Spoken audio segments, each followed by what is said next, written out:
This is IGN. Oh, who's a good movie? Who's a good movie? This is your IGN review of Good Boy by Eric Goldman. Good Boy has an innately intriguing gimmick at its center, with its take on a haunted house story where we follow the entire narrative from the perspective of a dog. Director and co-writer Ben Leonberg is to be commended for making this gimmick actually work and sustain itself for the film's runtime, aided in no small part by his lead actor, Leonberg's own dog Indy, who gives one hell of a performance regardless of species. By design, the film's plot from Leonberg and his fellow screenwriter Alex Cannon is minimal, but the gist is a guy named Todd, played by Shane Jensen, recently released from the hospital after a scary illness, goes to his late grandfather's secluded cabin accompanied by his beloved dog, Indy. Yes, the dog thespian and his character both share the same name. Spooky, unsettling things begin to occur, but while Todd no doubt has his own very specific take on all of this, it's only through Indy's eyes that we watch any of it occur, whether Todd is present or not.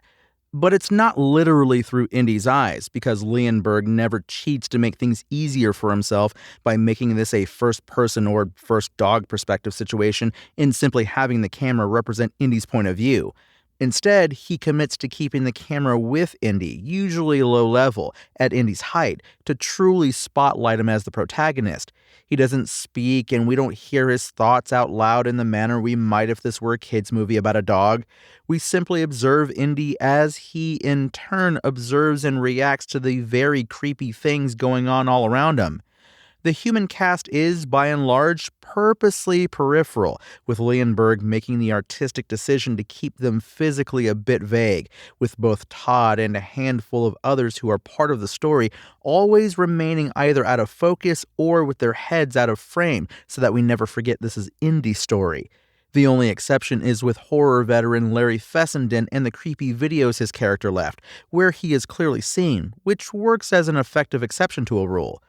Though it's Jensen's voice you hear throughout the film, Leonberg was often the one physically playing Todd on set for scenes where Todd is in direct contact with Indy, which helps sell the genuine connection between Indy and Todd in the film, as we see just how much Indy loves his human.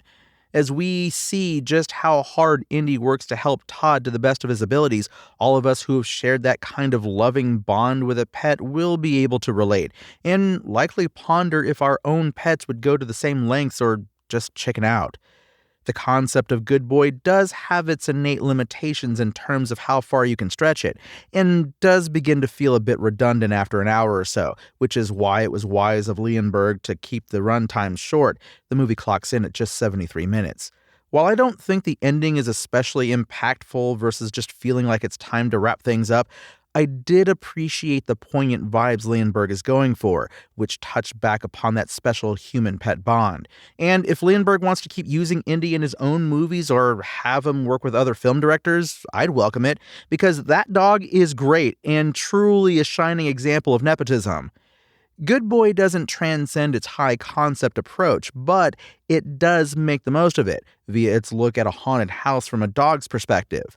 Unlike Todd, poor Indy the dog has no choice about whether he should be staying at this creepy house or not. And damn it, you want this good boy to survive these bad nights.